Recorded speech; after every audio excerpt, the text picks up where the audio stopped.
नमस्ते, प्रणाम, सलाम, जोहार, जय हिंद। देखिए, जो अभी हम विषय लेकर के आए हैं वह है पारिवारिक संसाधनों और परिवार सहायता प्रणाली का आकलन, यानी असेसमेंट, आकलन, असेसमेंट, एवल्यूशन। आखिर बताएं हम कैसे आकलन करेंगे फैमिली रिसोर्स और फैमिली सपोर्ट सिस्टम। दिया गया रिसोर्स, ऐसा हमारा रिसोर्स है, संसाधन है जिससे हम परखेंगे, जांचेंगे। वो पहला क्या है? Family resource. फैमिली रिसोर्स क्या होता है? देखिए, किसी बच्चे का पहला संसाधन उसका घर, उसका माता पिता, उसका परिवार है। ये आप लोग भी जानते हैं। और देख रेख में पहली भूमिका उसके परिवार वाले, उसके परिवार और उसके माता पिता निभाते हैं। पहली भूमिका, फर्स्ट ऑफ ऑल। तो इसका मतलब है कि कठिन परिस्थितियों से निपटने के लिए परिवार द्वारा उपयोग किया जा सकता है, जो हर कठिन परिस्थिति से निपट सकता है। उसमें क्या क्या संसाधन है? तो नंबर 1 संसाधन है सोशल रिसोर्स। क्योंकि हम जानते हैं कि हर बच्चा जो है ना, वो पहला संसाधन उसका घर, परिवार, माता पिता होता है।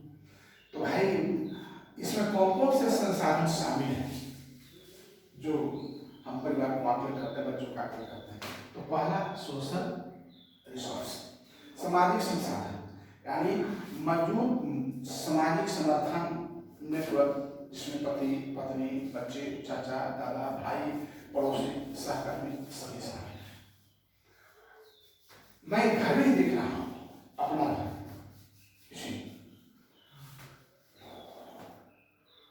सब लोग हमारे घर में मौलिक भाषा बोलते हैं। मैं थोड़ा बहुत इंग्लिश बोल लेता हूँ और उसके बाद खड़े हिंदी तो खैर बोल ही लेता हूँ। तो हमारे बच्चे पर प्रभाव क्या पड़ता है? हम बोलते हैं आप स्नान कर लिए? हाँ, हम नहा लिए।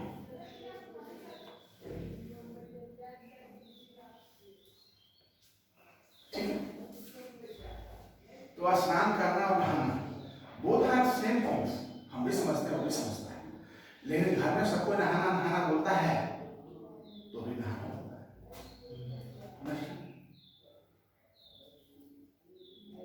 अरे लामी ने कपड़ा अपन पहन लगे, तो लामी ने कपड़ा पहन लगे, हम अप्लाई कपड़ा में पहनने ला वही कभी है ना। कई एक ऐसे चीजों है जो आपको नीचे से सीखते हैं। और पहला संसाधन उसका घर, परिवार, माँ बाप और उसका आस पड़ोस। जहां ये संस्थान अवस्थित है, ठीक है, हमारा अंदर का एनवायरमेंट ठीक है, हम लोग सही है, सही से बच्चों से बात करते हैं, व्यवहार करते हैं, ठीक है।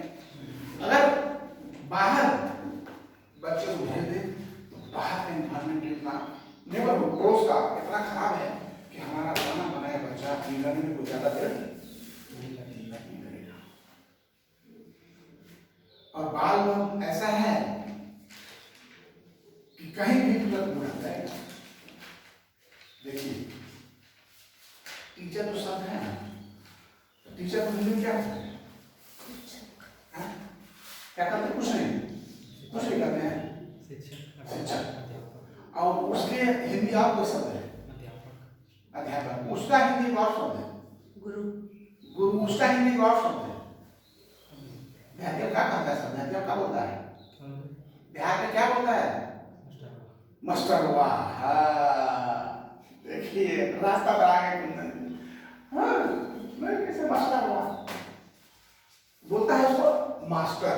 चलिए अभी थोड़ा सा इंग्लिश से हट के बात करते हैं। हाँ, नहीं समझ पाइएगा। एक घंटा भर खाली इंग्लिश बोल देना नहीं समझ में आएगा। मास्टर शब्द है, क्या शब्द है?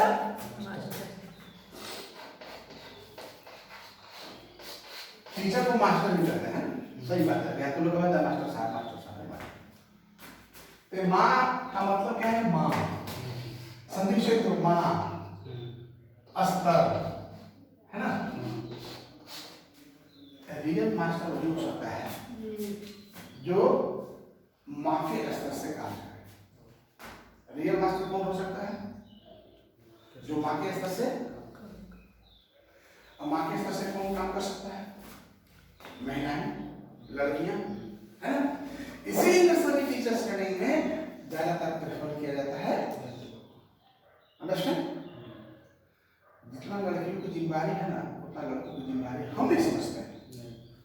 सबसे पहली जिम्मेदारी तो एक यह है कि उसको घर, अपना घर से उसको दूसरा घर जाकर एडजस्ट करना है, और बहुत बड़ा काम है। हम लोग किसी को ढूंढना था, हिटलर कहाँ जाता है, एक से दो दिन नहीं पाते। अब लड़की लोग जाकर वहाँ स्टैंड कर जाना और उस परिवार को बना देना,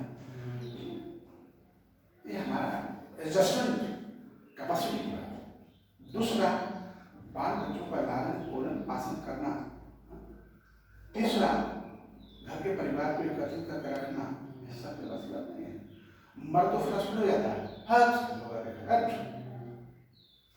देखिए, लेकिन तब है कि महिलाओं के आय को एडजस्टमेंट कैपेसिटी को डिपेंड करता है। तो मास्टर वही हो सकता है भैया जो माँ के स्तर का हो, जो बच्चे के स्वभाव को, प्रवृत्ति को, आपके हर अपराध को माफ करने के तैयार हो, वही मास्टर हो सकता है। रियल मास्टर का परिभाषा जो रहती है, ऐसे अंग्रेजी में तो टीचर का अन्य है जो लिखा हुआ है, देख समझ में लीजिएगा, नहीं होगा लेकिन आप पढ़ा देंगे। तो मास्टर बनना इतना आसान नहीं है। अब सुन लीजिए, एक जमाना था जब गुरु जी झूठ सा पढ़ा के निकल जाते थे। अभी जमाने में ऐसा है, गुरु जी गलत पढ़ाएंगे ना, अगर विद्यार्थी थोड़ा सा समझदार होगा तो तुरंत वो गुरु सर सारा गलत बता रहे हैं, नहीं? तो इसीलिए अब गुरु जी को पढ़ाने के लिए अब मास्टरी इतना आसान नहीं रहा। जो टीचर्स में एडमिशन लेते हैं तो उनको पहले सोचना चाहिए कि हम एक बहुत बड़ा बृहद देश निर्माण करता बनने जा रहे हैं, और ऐसे देश निर्माण करता से कोई फायदा नहीं जो गलत से पढ़ाते हैं। तो आप जो पढ़ा रहे हैं उसके बाद 3 बार खुद पढ़ लीजिए। आप ये क्षमता रखिए कि हम घंटा, 2 घंटा, 3 घंटा बोलने की पावर है और सही बोल सकते हैं। अगर पढ़ा ठीक है नहीं, क्योंकि सबसे पहले टीचर को तो विद्यार्थियों से ही डर है। आप मान का क्या डर है, तुरंत गूगल बन जाएगा। थोड़ा सा विद्यार्थी समझदार है, सब कुछ मिल जाएगा। अगर कुछ अलग हट के पढ़ा रहे हैं, गूगल में चीज नहीं है, तो आप बताना होगा ये यहाँ से रेफरेंस लेकर, मैं रेफरेंस से पढ़ाता हूँ, कुछ इसमें कुछ इसमें कुछ इसमें नहीं है तो कुछ अलग से जाता है, उसको निकालते हैं, ये तो है। तो देखिए, पहला क्या है? सोशल रिसोर्स, माने घर परिवार, तो परिवार भी एक समाज ही है ना। इसके बाद सांस्कृतिक साधन, माने कल्चरल रिसोर्स,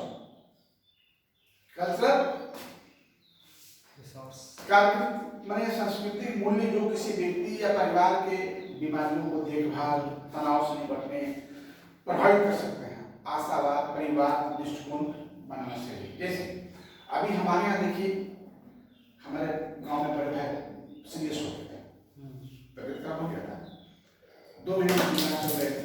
हमने लाने के लिए भेजा, वो नहीं आए, नहीं ठीक हो जाएगा। और देहात में वो डॉक्टर सिर्फ इंजेक्शन डालते जाता था, 15-20 इंजेक्शन दिए, लेकिन वो ठीक नहीं हो पाया। 2 महीना से खाता, एक दिन बेहोश हो गए, गिर गए, बोलना चलना सब बंद हो गया। मैंने तुरंत कर दिया, वो बुला लिया और यहाँ गया। अब 2 दिन में ठीक करा करके दवा दे करके इसमें 3 जगह जांच लगा करके उनको भेज दिया। घर में आराम करिए, कोई दिक्कत बोलिएगा, 2-4 घंटा में हमको गैस चले आए। तो ये क्या हो गया? ये हमारा सांस्कृतिक संसाधन है, ये हमारा फर्ज है, संस्कृति है कि एक दूसरे को मदद करना। अरे भाई, एक भाई चलाता है ट्रेन, एक भाई चलाता है बैलगाड़ी, ठीक है, अपने कर्मों का अनुकूल हमको फल मिला है। हम बैलगाड़ी चलाते हैं, आप एरोप्लेन चलाते, भाई तो खा ले। भाई कहलाने से हट नहीं सकते हैं ना, क्या नहीं?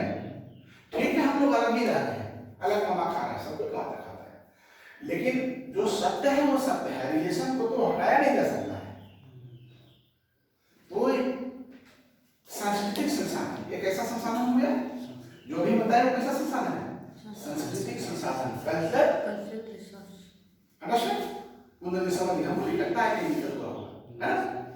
आगे देखिए, रिलीजियस रिसोर्स, यानी धार्मिक संसाधन।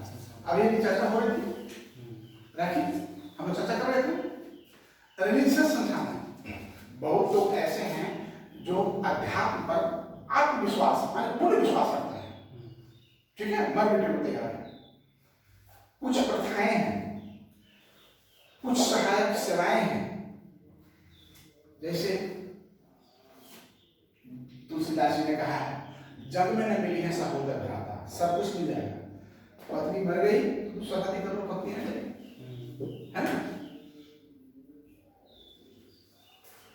लेकिन सहोदर भ्राता मिलेगा, बहुत भाग मिल जाएगा। मैं ऐसे लोगों को देखा हूं जो बोलते हैं यार हमें वो भाई पता ना, तो अकेले एक भाई रहते तो आप कुछ कर लेते, तो जिसको भाई नहीं वो भाई पहुंचता है, हमको भाई हम भाई पहुंचा, तो लोग ये समझता नहीं है। ठीक है, मैंने अपने बड़े भाई को बताया, जब खर्चा किया, लाया, ले गया, फिर उसका देहांत में करती है, जांच कराया, डॉक्टर ने दिखाया, तो ये हमारा क्या था, ये मेरा संस्कृति है, ये हमारा समाज का संस्कृति है कि हम एक दूसरे की सेवा तन मन से करते हैं, और यह मेरा धर्म है। क्या धर्म है कि जग में मिली है सहोदर भ्राता, हमारा सहोदर भाई कहाँ मिलेगा, इससे जाने का फिर तो नहीं आएगा। तो एक मेरा धार्मिक संसाधन हो गया, समझ लीजिए। बस आगे क्या है, इकोनॉमिक विश्वास, भाई ये जरूरी है, आप कमाते हैं, खाते हैं, थोड़ा बचाइए, कि सब दिन हो तो नहीं एक समाना, सब दिन समान होता है, ये भी दूसरी जाति लिखे, सब दिन होता जी, समय उतार चढ़ाव है, दिन है तो रात होगा, रात है तो दिन होगा। तो उसके लिए मैंने पूर्व बताया था कि धन का कोई काम नहीं, धन का एक काम है, सिर्फ और सिर्फ एक काम, और क्या काम है कि धन आपको गिरने से बचा देगा, आपको गिरने नहीं देगा। आपके पास मुद्रा है ना, तो आपको गिरने नहीं देगा, पक्की बात, वो उसमें ताकत है। धन से रिलेशन बढ़ना चाहो संभव नहीं, खरीद सकते हो लेकिन सब कुछ नहीं धन से खरीद सकते। हाँ, गिरते को बचाने का काम धन करता है, और मैं समझता हूं धन का एक ही काम है, गिरने नहीं देगा, है ना।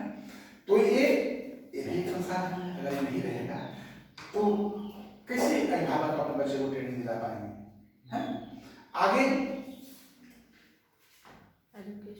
एजुकेशन सिस्टम काफी सही है, पढ़ा लिखा व्यक्ति जो है ना, उसमें कुछ औपचारिक शिक्षा होता है, समझने की उसमें शक्ति होती है, उसमें बुद्धि और विवेक होता है। जैसे कहा है ना कि ज्ञान का काम क्या है, धन से खरीदा जा सकता है और ज्ञान से बचा जा सकता है। ज्ञान से क्या, जैसे पैसा बचा मैंने गिरने से रोक देती है, उसी तरह से ज्ञान आपको बचाती है। आपने विवेकशील है तो हर काम को उसके अनुकूल करिएगा। अगर विवेकहीन रहिएगा तो क्या कहिएगा, अरे छोड़ो ना, पगला गोलंगड़ा लूढ़ा को दया बोलते हैं, क्या करेंगे पढ़ा करके, इसको जो है छोड़ो, घर में रहने दो, जितना दिन रहेगी खाएगी, और अच्छे बच्चे पढ़ाएंगे, डॉक्टर बनेगा, इंजीनियर बनेगा, मास्टर में कुछ कमाएगा, कुछ करेगा, क्या करेगा। ऐसे मैं कहीं कंडीशन में ऐसे लोग देखा हूँ कि अपने बच्चे को छत पर से गिरा के मार दिया, अपने बच्चे को जंगल में छोड़ के ले आए, अभी हाथ भी रखा, मैं नाम नहीं बताऊंगा, रखी है ना, अपने बच्चे को कहाँ रखना है, जंगल में, हम नहीं रख सकते, कोई संस्थान कर सकते हैं, हमारे पास नहीं, मैं भी नहीं रखूंगा, हम रखेंगे कल आपको लगा दिया बचपन मार दिया, हम क्या करेंगे, ये सब अपने रखें, राधे राधे, है। तो ज्ञान होना बहुत जरूरी है, यही एक संसाधन है। एजुकेशन क्या है, एजुकेशन इज आल्सो रिसोर्स, और विश्वास संसाधन है हमारा, और तब जाकर के हम मजबूती बनते हैं, सामाजिक, धार्मिक, आर्थिक, शैक्षणिक, पारिवारिक, ये सब हमारा संसाधन है। और लास्ट में क्या है, मेडिकल रिसोर्स। ये भैया आप सोच लीजिए, अभी कोई गिर गया, हल्का हाथ पे से कम बढ़ गए, तो कम से कम फास्ट के लिए मेरे पास मेडिसिन होना चाहिए ना, और मेरे पास है। कितने लोग गाड़ी में रखते हैं, हम भी अपने प्रॉब्लम रखते हैं, हम अपने थ्री में जो टोटो है उसमें रखते हैं, हम तो टू व्हीलर में ही रखते थे, जब स्कूटर चलाते थे तो उसमें भी रखते थे। तो ये भी एक आपका रिसोर्स है, कौन आपका रिसोर्स है, चिकित्सा संसाधन, मेडिकल रिसोर्स। ठीक है, तो हमने बता दिया कि असेसमेंट ऑफ फैमिली रिसोर्स क्या क्या रिसोर्स है, 6 रिसोर्सों को याद रखिएगा।